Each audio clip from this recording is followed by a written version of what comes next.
శుభోదయం మిత్రులారా, వార్తా కథనంపై విశ్లేషణ కార్యక్రమం టీజీటీవీ మార్నింగ్ న్యూస్ కు స్వాగతం. నేను మీ జర్నలిస్ట్ సత్య. ముందుగా రాష్ట్రంలో జరుగుతున్న రాజకీయ పరిణామాలను కనుక పరిశీలించినట్లయితే తెలంగాణకు మరో జలగండం పొంచి ఉన్నది.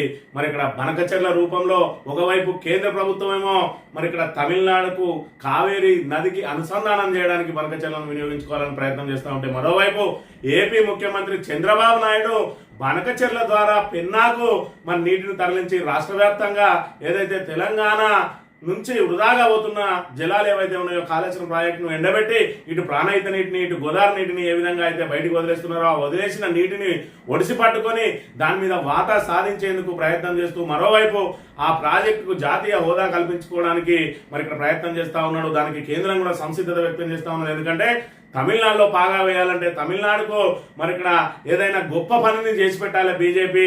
దానిలో భాగంగా మరి వాళ్ళకి ఏదైతే ఆ నీటి కొరత ఉన్నదో ఆ నీటి కొరతను తీర్చే కార్యక్రమంలో భాగంగా కావేరికి గోదావరిని అనుసంధానం చేసి నీటిని తమిళనాడుకు తరలించి మరి ఇక్కడ రాబోయే ఎమ్మెల్యే ఎన్నికల్లో అక్కడ పాగా వేయాలని ప్రయత్నం చేస్తూ ఉంటే, మన తెలంగాణకు సంబంధించిన కాంగ్రెస్ అసమర్థ ప్రభుత్వం మరి ఇక్కడ దాని మీద పూర్తి స్థాయిలో మరి లెక్కలు తెలియక మనకు ఎంత వాటా ఉన్నది ఇంకా ఎంత వాటా సాధించుకోవాలో తెలియక మరోవైపు చూసుకున్నట్టయితే ఇటు కేసుల భయంతోనో లేదంటే సీటును కాపాడుకోవడానికో లేదంటే గురువుకు దక్షిణ కల్పించడానికో ఏదైతే తెలంగాణ మరి ఇక్కడ ప్రయోజనాలను ఫలంగా పెట్టడానికి కూడా సిద్ధమవుతా ఉన్నది.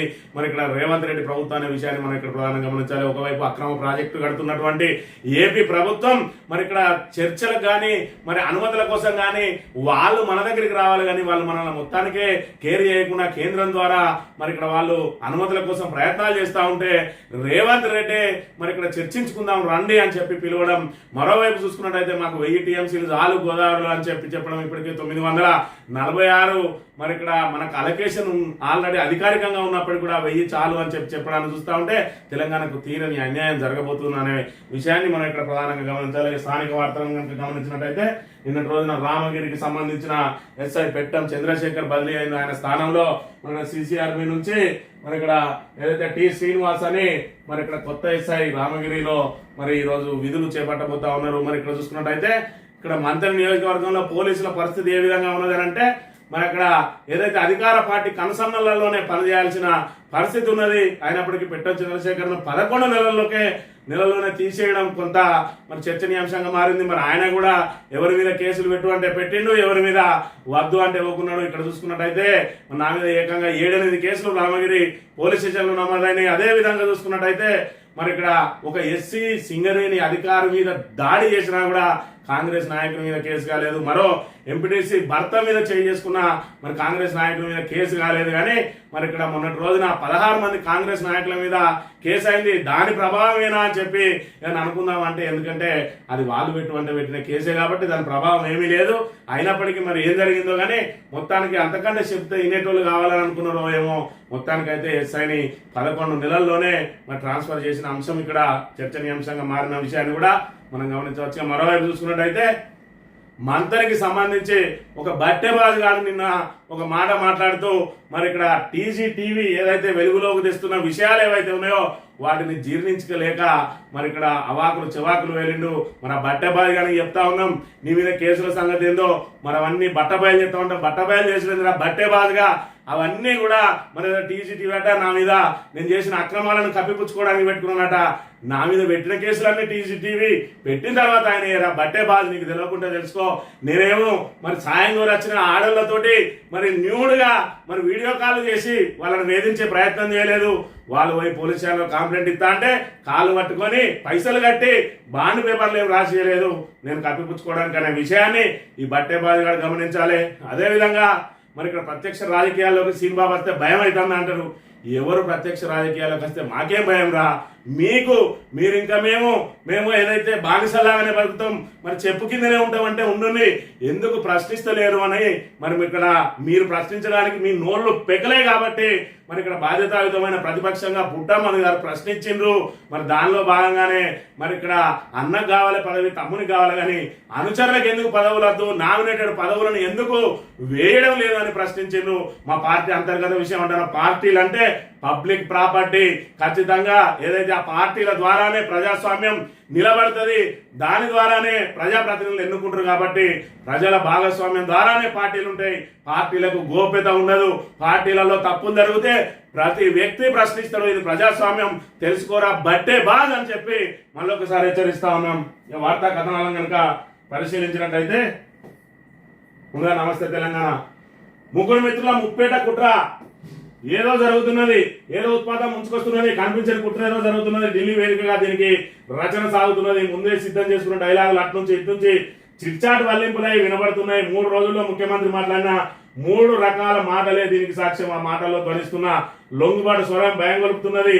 నీటి లభ్యత మీద ఆయన చెప్తున్న లెక్కలు ఆందోళన కలిగిస్తున్న 2800 టీఎంసీలు కావాల్సిన చోట మాకు 1000 చాలంటూ చేసిన ప్రకటన విభ్రాంతి గురి చేస్తున్నది. 600 అయినా ససేమిరా అనాల్సిన నోట చర్చించుకుందాం రా అంటూ ఇస్తున్న పిలుపు అనుమానాలకు ఇక్కడ ధృవపరుస్తున్నది అని చెప్పి మరి బనకచెర్ల అనేది మరి నీటి లభ్యత లేని చోట అక్కడ బనకచెర్ల ప్రాజెక్టు కడతా ఉన్నది ఏపీ ప్రభుత్వం. దాన్ని అడ్డుకోవాల్సిన తెలంగాణ ప్రభుత్వం ఇప్పటి వరకు కళ్ళు మూసుకొని ఉన్నది. ప్రతిపక్షం నుంచి తీవ్రంగా మరి ఇక్కడ విమర్శలు వ్యక్తమైన నేపథ్యంలో మరి ఇప్పుడిప్పుడే దాన్ని అడ్డుకుంటామని చెప్పి ఏదైతే బీరాలు వలుకుతూ ప్రగల్భాలు వలుకుతూ మరి ఆయన అవగాహన లేని మాటలతోటి మాకు గోదావరిలో 1000 టీఎంసీలు మరి ఇక్కడ కృష్ణాలో 500 టీఎంసీలు మరి ఇక్కడ ఎన్ఓసి ఇవ్వని చంద్రబాబును అడుక్కుంటా ఉన్నాడు. అడుక్కోవాల్సిన అవసరం ఏంది? మనకు ఆల్రెడీ 946 మరి ఇక్కడ టీఎంసీల నీటి అలొకేషన్ అధికారికంగా ఉన్నది. మనం ఏదైతే గోదావరిలో పోతా ఉన్నాయో 3000 టీఎంసీల నీళ్లు, ఆ 3000 టీఎంసీలలో 1950 టీఎంసీలు మాకు వాటా కావాలి, అధికారికంగా పంపకాలు జరగాలని చెప్పి బీఆర్ఎస్ ప్రయత్నం చేస్తా ఉంటే మాకు 1000 టీఎంసీలు చాలంటా ఉన్నాడు. దానికి చంద్రబాబు ఎన్ఓసి ఇవ్వాలంట. ఎన్ఓసి చంద్రబాబు ఇవ్వాల్సిన అవసరం మనకేంది? పక్క రాష్ట్రం వాడు మన కింది దిగువ రాష్ట్రం మన కోసం వాళ్ళు భయపడాలి. చంద్రబాబు ఎంత ధైర్యంగా మీరు ఎన్ని ప్రాజెక్టులైనా కట్టుకోండి, మీరు వదిలేసిన నీళ్ళనే మేము వాడుకుంటాం, మహా అయితే 100 టీఎంసీల కంటే ఎక్కువ వాడుకోలేరు అని చెప్పి ఎంత చులకనగా మాట్లాడుతూ ఉన్నాడు అని అంటే రేవంత్ రెడ్డి బేల మాటలు ఇవాళ తెలంగాణ ప్రతిష్టను ఏ విధంగా దిగజార్చినాయి అనే విషయం ఇక్కడ దీని ద్వారా స్పష్టమవుతున్నది. మా దగ్గర డబ్బులు లేవు, మరి ఇక్కడ మేము నీళ్ళు ఆగబట్టే శక్తి మా దగ్గర లేదని చెప్పి ఏదైతే మాట్లాడిండో అదేవిధంగా మేము అప్పులకు పోతే మమ్ముల చెప్పులెత్తుకపోయేటోళ్ళు చూసినట్టు చూస్తా ఉన్నారు అని చెప్పి ఆర్థికంగా రాష్ట్రం దివాళా తీసిందని ఏదైతే చెప్పిండో దాన్ని ఆసరాగా చేసుకున్న చంద్రబాబు నాయుడు మీరు ప్రాజెక్టులు కట్టేది లేదు సచ్చేది లేదు కాబట్టి మరి ఇక్కడ కట్టుకోని ప్రాజెక్టులు అంటా ఉన్నాడు. ఇదే మాట కేసీఆర్ ఉన్నప్పుడు కనుక అని ఉన్నట్టయితే కేసీఆర్ చేసే పనులకు చంద్రబాబు నాయుడు ఏపీలో మరి ఇక్కడ దాని తలంటే వాళ్ళు ఆయనను ఖచ్చితంగా వేలాడ తీసేవాళ్ళు. ఏపీ జనాలు ఇవాళ అసమర్థ ప్రభుత్వం ఉన్నది కాబట్టి ఎంత వాడుకుంటారో వాడుకొని మహా అయితే 100 టీఎంసీల కంటే ఎక్కువ వాడుకోలేరు అంటున్నారు. ఎందుకంటే కాళేశ్వరం లాంటి బృహత్తరమైన ప్రాజెక్టును వాడుకొని చేతగాక దాని మీద కుట్రలు అన్ని ఏదైతే ఇవాళ ఆ మేడిగడ్డను మరి ఇక్కడ మరమ్మతు చేయకుండా 18 నెలల నుంచి పడావు పెట్టి ఇవాళ గోదావరి జలాలను ప్రాణహిత జలాలను వృధాగా కిందికి వదిలేస్తా ఉన్నారో ఇంకా మీకు మరి ఇక్కడ కట్టిన ఆ ప్రాజెక్టునే వాడుకునే మరి మీకు ఆ పరిజ్ఞానం లేదు. ఆ ఏదైతే మీ రాజకీయ కారణాల కోసం రాజకీయ కుట్రల కోసం మీ కక్ష సాధింపుల కోసం ఇవాళ బృహత్తరమైన ప్రాజెక్టును వాడుకోలేదు. నువ్వు ఇంకా ప్రాజెక్టు కడతావు అన్న చందంగా చంద్రబాబు నాయుడు మాట్లాడిన మాటలు చూడాలి. ఇక్కడ చూసినట్లయితే రేవంత్ రెడ్డి కేంద్రంలో బీజేపీ సర్కార్ ఉండాలంటే చంద్రబాబు మద్దతు అవసరమట. చంద్రబాబు ఏపీలో మళ్ళీ గెలవాలంటే బనకచెర్ల కట్టాలి, బనకచెర్ల పోలవరానికి అనుబంధ ప్రాజెక్టు అని చెప్పి నిన్న రోజున సీఎం రేవంత్ రెడ్డి మాట్లాడతాడు. మరి ఇక్కడ దానికి నీ పరిస్థితి ఏందా, నువ్వేంటిదా అంటే మరి ఇక్కడ ఆయన గెలవాలంటే బనకచెర్ల కట్టాలి, నువ్వు నిలబడాలంటే ఆ బనకచెర్లను వ్యతిరేకించుకోవడం మానాలి. ఎందుకంటే నీకు చంద్రబాబు నాయుడు గురువు అవుతాడు ఒకటి వేసుకుంటే. రెండోది మరి ఇక్కడ రేవంత్ రెడ్డికి రాహుల్ గాంధీకి ఉన్న మధ్యలో గ్యాప్ ఏదైతే ఉన్నదో ఏ క్షణాన ఏం జరుగునో అన్న చందంగా ఉన్న నేపథ్యంలో ఈయనకు ఖచ్చితంగా మరొక ఆసరా కావాలి. ఆసరా కావాలంటే బీజేపీ బలం కావాలి. బీజేపీ బలం కావాలంటే మరి ఇక్కడ దీనికి సంబంధించి చంద్రబాబు దీవెనలు కావాలి. చంద్రబాబు దీవెనలు కావాలంటే ఆయన బనకచెర్ల కట్టనియాలి. ఎందుకంటే బనకచెర్ల కట్టకపోతే ఆయన గెలవడని ఇవాళ సాక్షాత్ రేవంత్ రెడ్డి చెప్తా ఉన్నాడు. అంటే బనకచెర్ల కట్టకపోతే గెలవడు కాబట్టి మనం బనకచెర్ల కట్టాల్సిందే. కట్టాలంటే నువ్వు మరి నోరు మూసుకోవాల్సిందే. ఇక్కడ నువ్వు నోరు మూసుకొని తెలంగాణ ప్రాంత ప్రయోజనాలను ఏ విధంగా తాకట్టు పెడతా ఉన్నావు అనేది మరి మొన్నటి రోజున ఏదైతే ఎంపీల అఖిలపక్ష సమావేశంలో మాట్లాడిన మాటలన్నీ కూడా ప్రజలందరూ చూసిండ్రు. మరి ఇక్కడ 2900 మరి టీఎంసీలు రావాల్సిన చోట 2800 టీఎంసీలు రావాల్సిన చోట 1000 టీఎంసీలు చాలంటున్నావు. అదేవిధంగా కృష్ణాలో 750 టీఎంసీలు రావాల్సిన చోట 500 టీఎంసీలు రావాలంటున్నావు అని అంటే తెలంగాణకు ఏ మేరకు అన్యాయం జరగబోతా ఉన్నది. ఇవాళ తెలంగాణ ప్రజానీకం అంతా కూడా ఆలోచన చేయాలి. సాగునీటి ప్రాజెక్టు ఏ బేసిన్ లో ఉన్నది తెలియనోళ్ళు, మరి ఇక్కడ బనకచెర్ల ఎక్కడ కడతారో తెలియనోళ్ళు ఇవాళ తెలంగాణ ప్రాంత ప్రయోజనాలను ఏ విధంగా కాపాడతారో మరి ఇక్కడ తెలంగాణ గురించి స్పష్టమైన అవగాహన ఉన్న కేసీఆర్ మాటను మనం దూరం చేసుకుంటే ఇవాళ తెలంగాణ ఎన్ని రకాలుగా ఇబ్బందులు పడుతున్నది, ఎన్ని రకాలుగా అవమానాలు పడుతూ ఉన్నది, ఎన్ని రకాలుగా మనం తిరోగమనంలో పయనిస్తున్నాం అనే విషయాన్ని కూడా మనం ఇక్కడ ప్రధానంగా చూడాలి. తెలంగాణకు తీరని ద్రోహం, గోదావరి జిల్లాలో తరలింపునకు రాజకీయ కుట్ర, మూకుమ్మడి రాజకీయంలో మన హక్కులపై కత్తి, ఢిల్లీలో వ్యూహాలు, చిట్చాట్లో మళ్లింపులు, కొట్లాడాల్సిన చోట దేవరింపులు, సంధి మాటలు అని చెప్పి ఇక్కడ చంద్రబాబు, నరేంద్ర మోడీ, అదేవిధంగా రేవంత్ రెడ్డిలు ముగ్గురు కలిసి తెలంగాణకు తీరని అన్యాయం చేస్తున్న పరిస్థితిని అయితే మనం ఇక్కడ చూడాలి. మొన్న ఏమన్నాడు అక్కడ చూసుకున్నట్టయితే బనకచెర్లకు కేంద్ర అనుమతులు రావడం భ్రమే, చంద్రబాబుకు సూచన చేస్తున్న కేంద్రంలో పలుకుబడి ఉన్నాయి కాబట్టి ప్రాజెక్టులు పూర్తయితే అనుకుంటే పొరపాటే. గోదావరి జిల్లాలో 3000 టీఎంసీల మిగులు జలాలున్నాయి. చంద్రబాబు నమ్మితే 965 టీఎంసీలు వాడుకునేందుకు తెలంగాణకు సంపూర్ణ అనుమతులు ఇవ్వాలన్నట. అదేవిధంగా కృష్ణా జిల్లాలో 500 టీఎంసీలు వాడుకునేందుకు అనుమతి ఇవ్వాలంటాడు. ఆయనెవరు అనుమతించడానికి? మరి ఇక్కడ ఈయనెవరు తెలంగాణ నీళ్ళన్నింటినీ కూడా ఆంధ్రాకు గుత్తాధిపత్యం చేయడానికి? మరి ఇక్కడ ఏమన్నాడు, కేంద్రం అనుమతులు రావు, నీకు పలుకుబడి ఉన్నా అని చెప్పుకుంటేనే మాకు వెయ్యి, నీకు మరి అనుమతులు మేమే ఇస్తామన్న చందంగా చెప్పిండు. మళ్ళీ అదే విధంగా ఆ నిన్న ఇచ్చంపల్లికి సంబంధించి ఏమన్నాడు, గోదావరిలో వరద జలాలు ఉన్నాయని నిజంగా ఆంధ్రప్రదేశ్ భావిస్తే పోలవరం బనకచెర్లకు బదులు కేంద్రం నిధులిచ్చే ఇచ్చంపల్లి నాగార్జున సాగర్కు అనుసంధానం ద్వారా పెన్నా బేసిన్ కు నీళ్లు తీసుకెళ్లే విషయంలో చర్చలకు మేము సిద్ధం అన్నాడు. ఇది ఇచ్చంపల్లి గురించి మాట్లాడాడు. ఇవాళ చూసుకుంటే బనకచెర్లకు సై అంటాడు. ఎవరితోటి మేము వివాదాలు పెట్టుకోదలుచుకోలేదు, చర్చిద్దాం రా, 23వ తేదీన మేము కేబినెట్ సమావేశం పెట్టుకుంటున్నాం, చర్చిద్దామని చెప్పి చెప్తా ఉన్నాడు. ఇన్ని రకాల మాటలు మాట్లాడుకుంటూ ఇలా తెలంగాణకు తీరని ద్రోహం చేస్తా ఉన్నాడు రేవంత్ రెడ్డి అనే విషయాన్ని మనం ఇక్కడ ప్రధానంగా గమనించాలి. దీనికి ప్రధాన కారణం ఏంటి అని అంటే మరి వీటి మీద కనీస అవగాహన లేదు. పోనీ అధికారులన్నా తీసుకొని మరి వాళ్ళ ద్వారా పూర్తి వివరాలు, సమగ్ర వివరాలు సేకరించి ఏం చేయాలనే దానికి సలహాదారులను క్వశ్చన్లు అడుగుదామని అంటే మరి ఇక్కడ ఏదైతే ఆంధ్ర ప్రాంతంలో పనిచేసినటువంటి సలహాదారును తీసుకొచ్చి ఇక్కడ పెట్టుకుంటే ఆయనకు బనకచెర్ల మరి ఇక్కడ ప్రకాశం జిల్లాలో కడతాడా లేకపోతే నంద్యాల కడతాడా కూడా తెలియకుండా సీఎంను సాక్షాత్తు మరి ఇక్కడ కోట్లాది ప్రజలు వీక్షించే టీవీల ముందే ఆయనను తప్పుదో పట్టించే ప్రయత్నం చేసిందంటే సలహాదారుకు మరి ఇక్కడ తెలివి లేదు, దాని మీద నాలెడ్జ్ లేదు. పోనీ మన మంత్రుల కన్నా ఉన్నాయంటే ఆ మంత్రులకు లేదు. మరి ఇక్కడ ఎంపీలు అయితే ఒక మాట మెదిపినా మరి పాపాన పోలేదు. మరి ఇక్కడ ఏదైతే బీఆర్ఎస్ నుంచి మరి హాజరైనటువంటి వద్దిరాజు రవిచంద్ర రాజ్యసభ సభ్యుడు, ఆయన మరి ఇక్కడ బనకచెర్లను ఆపడానికి మేము అన్ని రకాలుగా సిద్ధంగా ఉన్నాం, మా పార్టీ పరంగా ఏమైనా చేద్దాం, అఖిల పక్షాలు తీసుకెళ్ళండి, లేదంటే తీర్మానం చేయండి, లేదంటే అసెంబ్లీ పెట్టుందని చెప్పి మాట్లాడితే మరి దాన్ని రాజకీయం చేసే ప్రయత్నం చేసి దీనికి అంతటి కూడా కారణం కేసీఆర్, హరీష్ రావు అంటాడు. 2016లోనే మరి బనకచెర్లకు పురుడు పోసుకుందంటే 2016లో పురుడు పోసుకుంటే 25 దాకా గడ్డి వీకిండ్రా ఏపీ వాళ్ళు అంటే నీ చెప్పే అబద్ధాలు ఏం చెప్తాది నమ్ముతున్నా అని చెప్పి ఇంకా కూడా రేవంత్ రెడ్డి ప్రజల చెవుల్లో పువ్వులు పెట్టే ప్రయత్నం చేస్తున్నాడనే విషయాన్ని కూడా మనం గమనించాలి. బాబుతో రేవంత్ మ్యాచ్ ఫిక్సింగ్, బనకచెర్లపై ముందే ఇద్దరు ఒప్పందం, ఢిల్లీలో బయటపడ్డ లోపాయికారి భాగవతం, ముఖ్యమంత్రి రేవంత్ వ్యాఖ్యల నిదర్శనం, అపెక్స్ మీటింగ్ కోరకపోవడం విడ్డూరం, రేవంత్ అవగాహన లేకపోతే తీర నష్టం, నిప్పులు జరిగిన మాజీ మంత్రి హరీష్ రావు అని చెప్పి మరి ఇక్కడ చూసినట్టయితే బాబు తోటి రేవంత్ ఆల్రెడీ మ్యాచ్ ఫిక్సింగ్ చేసుకున్నాడు. మరి ఇక్కడ ఫస్ట్ బనకచెర్ల కట్టనే కట్టద్దు అంటాడు, మళ్ళీ తర్వాత నీకు అనుమతులు వస్తాయి అనుకుంటాను కావచ్చు, రానే రావంటాడు, తర్వాత మాకు 8 టీఎంసీలు ఇచ్చి నువ్వు కట్టుకో అంటాడు. మరి ఇక్కడ బనకచెర్లకు అంటే ఏదైతే తెలంగాణ ప్రజల నుంచి మరి బనకచెర్ల మీద చాలా పోరాటం చేసిండు రేవంత్ రెడ్డి అన్న చందంగా మరి ఇక్కడ ఆరంభ సూరత్వం లాగా పెద్ద మాటలు, పొడుగు మాటలు మాట్లాడి మళ్ళీ తీరడానికి వచ్చినాక మనకు ఇప్పటి వరకు ఏదైతే అలొకేషన్ ఉందో నీళ్ళే గవిట్టే మాకు అని మళ్ళీ దేవరిస్తా ఉన్నాడు, అడుక్కుంటా ఉన్నాడు, బిచ్చమెత్తుతా ఉన్నాడు. మరి ఇక్కడ మనకు రావాల్సిన 2800 టీఎంసీలను వదిలేసి ఇవాళ మాకు 1000 టీఎంసీలు చాలంటా ఉన్నాడు. అంటే తెలంగాణకు మళ్ళా జలగండం మరి ఏర్పడ్డది అనే విషయాన్ని మనం ఇక్కడ గమనించాలి. జల వివాదాలతోటి అనేక రాష్ట్రాలు అనేక సంవత్సరాలుగా కొట్టాటం జరుగుతూ ఉంటే ఇవాళ రేవంత్ రెడ్డి లాంటి అసమర్థ నాయకుడు వచ్చిన తర్వాత ఇవాళ మరి ఇక్కడ సొంత ప్రాంత ప్రజలే, సొంత ప్రాంత నాయకులే ఇవాళ సొంత ప్రాంత ప్రజలకు, సొంత ప్రాంతానికి తీరని అన్యాయం చేసి ఇస్తా ఉన్నారు. అది అవగాహన రాహిత్యమా లేదంటే వాళ్ళ స్వప్రయోజనం కోసం, వాళ్ళ స్వార్థం కోసం ఇవాళ తెలంగాణ ప్రయోజనాలను తాకట్టు పెడతాను అనే విషయాన్ని కూడా మనం గమనించాలి.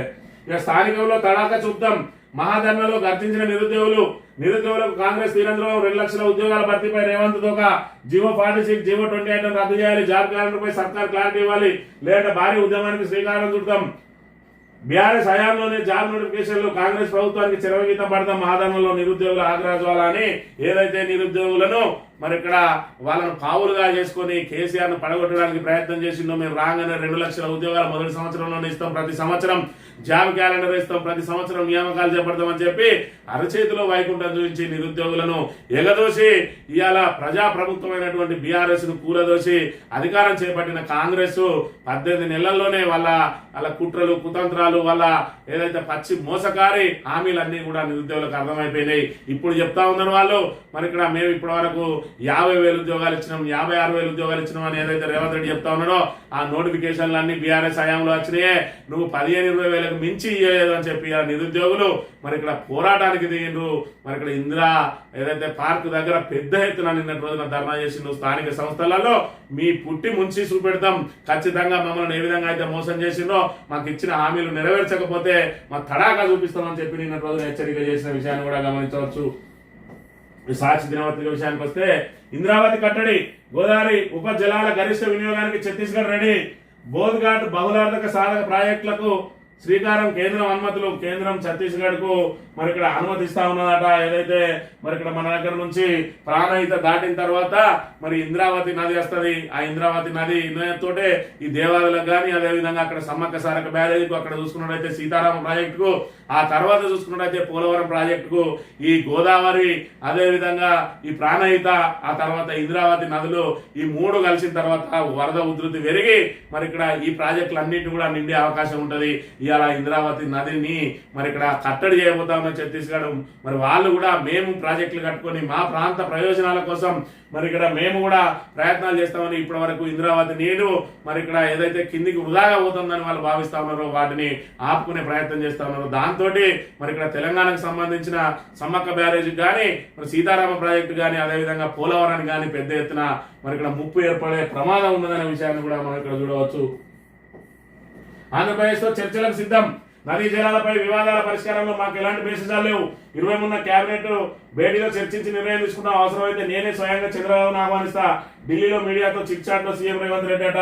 ఆంధ్రప్రదేశ్ తో చర్చలకు సిద్ధం, అసలు నువ్వు మొత్తానికి దానికి పోయి కోర్టుకు పోయో ఇంకేదో పోయో వాళ్లకు అనుమతులు ఇవ్వకుండా నువ్వు మోకాలు అడ్డు పెడితే చర్చలకు ఆంధ్రప్రదేశ్ రావాలి. కానీ మరి ఇక్కడ మనం కాళేశ్వరం కట్టుకున్న సమయంలో మహారాష్ట్ర దగ్గరికి వెళ్లి ఒప్పించి మెప్పించి 10 సార్లు వాళ్ళ దగ్గరికి వెళ్ళి ఆ ముంపుకు సంబంధించి కానీ దానికి మరి ఏ విధమైన వాళ్ళు ఏదైతే ఫస్ట్ తుమ్మిడిగడ్డ దగ్గర కడితే మేము ఒప్పుకోమని అంటే ఆ తర్వాత ప్లేస్ మార్చిన తర్వాత ముంపు మరి తగ్గిన విషయాన్ని కూడా చూపించి మరి ఇరు రాష్ట్రాలకు కూడా ఏ విధంగా ప్రయోజనం జరుగుతుందో వాళ్ళతోటి ఒప్పించి మెప్పించి ఈరోజు కాళేశ్వరం లాంటి బృహత్తరమైన ప్రాజెక్టును కడితే దాన్ని వినియోగించుకోవడం చేత కానీ అసమర్థ ప్రభుత్వం ఇవాళ బనకచెర్ల కడతా అంటే చర్చలకు సిద్ధమట.